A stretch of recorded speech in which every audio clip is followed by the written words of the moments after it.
દર્શક મિત્રોનું હાર્દિક સ્વાગત છે। હું સુરભી હરરેજા। આજના મુખ્ય શ્રીરામોત્સવની ઉજવણી જીવન જ્યોત સ્કૂલ દ્વારા શ્રીરામ પ્રાણ પ્રતિષ્ઠા મહોત્સવ ઉજવાયો। ભવ્ય રેલીનો આયોજન કરવામાં આવી। રામ ભગવાન અને સમગ્ર વિશ્વમાં આજના દિવસે શ્રીરામની પ્રાણ પ્રતિષ્ઠા મહોત્સવની ભવ્ય ઉજવણી થઈ રહી।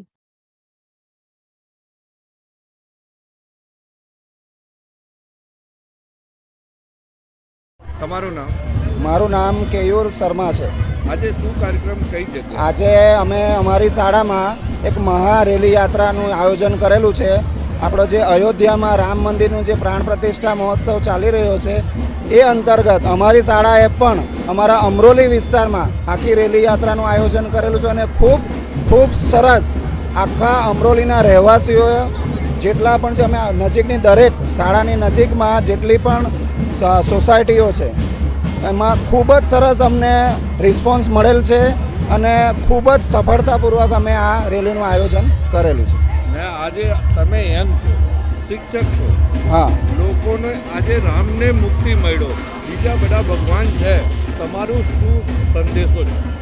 બીજા ભગવાન છે મતલબ આપણા હિન્દુ ધર્મ માટે તો બધા જ એક સરખા છે, બરાબર, પણ આજે રામ મંદિરનું સ્થાપના એટલે કે પ્રાણ પ્રતિષ્ઠા છે એમને લઈને આપણે લોકોમાં ખરેખર આખા દેશમાં ખૂબ જ ઉત્સાહ જોવા મળી રહ્યો છે। આજે ભારત વર્ષમાં અમને એવું લાગ્યું કે અમે હિન્દુ નહીં હતા, આજ સે આ બડા પ્રધાનમંત્રી મોદી સાહેબે આ એક આયોજન કર્યો, જે હિંમત કર્યો, સાહસ કર્યો, તમે એક શિક્ષક તરીકે શું લોકોને કહેશો? હું શિક્ષક તરીકે એમ જ કહીશ કે પોતાના ધર્મ વિશે, બરાબર, આપણા સર્વ ધર્મને અનુલક્ષીને દરેકે પોતપોતાના ધર્મને આગળ લાવવા માટે પ્રયત્ન કરવા જ જોઈએ। અને મોદી સરકાર જે છે, આપણા મોદી સાહેબ વડાપ્રધાન, એ ખૂબ જ સરસ કાર્ય કરી રહ્યા છે અને અત્યારે ખૂબ જ સરસ આખા આ જે પ્રાણ પ્રતિષ્ઠા છે એને લઈને ખરેખર દિવાળી જેવો માહોલ ઊભો થઈ ગયો છે।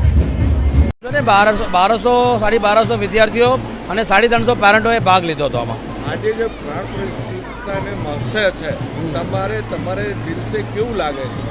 ખૂબ સુંદર છે। લોકોમાં સંસ્કૃતિ હવે ધીરે ધીરે આપણા બાળકો છે આપણી સંસ્કૃતિ ભૂલતા જાય છે, તો આ એક રેલી દ્વારા અમે એમને સંદેશો આપવા માંગીએ છીએ કે ભાઈ એ લોકો આપણી સંસ્કૃતિને હંમેશા માટે કાયમ રાખે, એ હેતુથી અમને આજે આ રેલીનું આયોજન કર્યું હતું।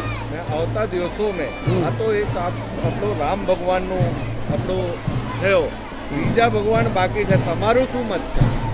મારા મતે તો સર્વ ધર્મ હું એક સમાન માનું છું। જે નરેન્દ્ર મોદી કહે છે વાસુદેવ કુટુંબકમ, એમાં અમે પણ ઈચ્છીએ છીએ કે ભાઈ આખી દુનિયા એક ફેમિલી તરીકે રહે અને સૌ લોકો હળી મળીને રહે અને ભાઈચારો ફેલાય, એવી અમારી અપેક્ષા છે। અમે કોઈ પાર્ટીના વાત નહીં કરીએ છીએ, આજે જે માણસ એટલું મહેનત કરીને આજે હિન્દુત્વ એક કર્યા છે તેના વિશે મેં શું કહું? સોરી ટુ સે, બટ અમારા અહીંયા ફક્ત હિન્દુ જ નહીં, અમારે ત્યાં હિન્દુ, મુસ્લિમ, સરદારજી, ક્રિશ્ચિયન્સ, ઘણી બધી જ્ઞાતિના બાળકો છે અને બધા બાળકોએ, ઇવન મુસ્લિમના બાળકોએ પણ ખૂબ ઉત્સાહથી આમાં હિસ્સો લીધો છે। તો એ બાબતે હું સમગ્ર શાળા પરિવાર વતી સૌનો ખૂબ ખૂબ આભારી છું। મોદીભાઈને શું સંદેશ? મોદીભાઈને આપણા PM નરેન્દ્ર મોદી સાહેબને કહીશ કે આ ખૂબ જ સુંદર આયોજન કર્યું છે અને આજે પૂરી દુનિયાને રામમય બનાવ્યો છે, એ માટે હું સાહેબ દિલથી એમને હેડ્સ ઓફ કહેવા માંગીશ કે સાચે જ ખૂબ મોટું આયોજન કર્યું છે, ખૂબ સરસ આયોજન કર્યું છે એમને। મેડમ, તમારું મત શું? મારે મતે એવું છે કે જય શ્રી રામ, અને હું એવું કહેવા માંગુ છું ઘર ઘર, સમાજ સમાજ, શાળા, કોલેજ અને આખો દેશ આજે રામમય બની ગયો છે અને સનાતન ધર્મને ફરી પાછું જાગૃત કર્યો છે, એટલે જય શ્રી રામ। લોકોને શું સંદેશ આપતો? મીઠો આપજો તાકી લોકો તમારી જે વાણી શિક્ષક એક કહેવાય જ્ઞાની, એઝ અ શિક્ષક, એઝ અ પ્રિન્સિપલ અમે ક્યારેય કોઈ ધર્મને ફોલો નથી કરાવતા।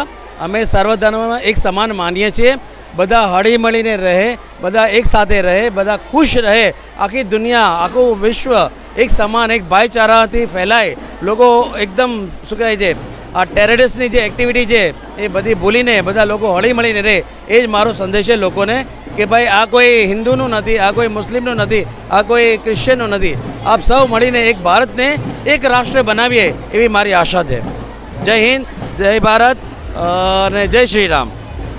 જવાબ નથી।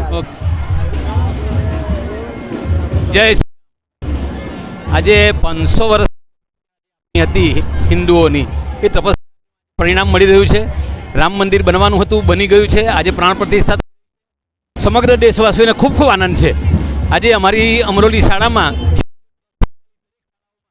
બધા બાળકોને એટલો બધો આનંદ છે, એટલી બધી ખુશી કે એને લીધે અમે પણ આ એક કર્યું છે.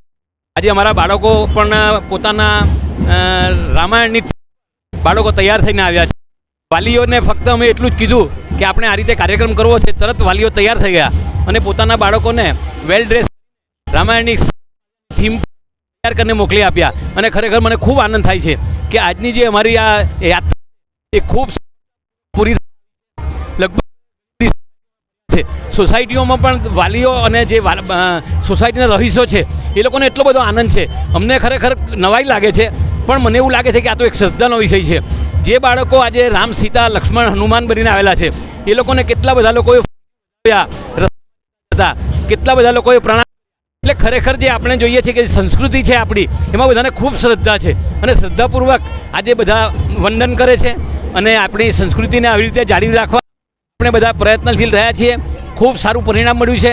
મને એવું લાગે છે કે અયોધ્યામાં જેવી રીતે રામ રાજ્ય આવેલું છે, સમગ્ર ભારતમાં રામ રાજ્ય આવશે અને ભારતના દેશના જે લોકો છે એ એવી સુખ સમૃદ્ધિમાં જીવશે અને લોકો યાદ કરશે કે અમે ખરેખર નસીબદાર છીએ કે ભારત દેશમાં અમે જન્મ લીધો છે.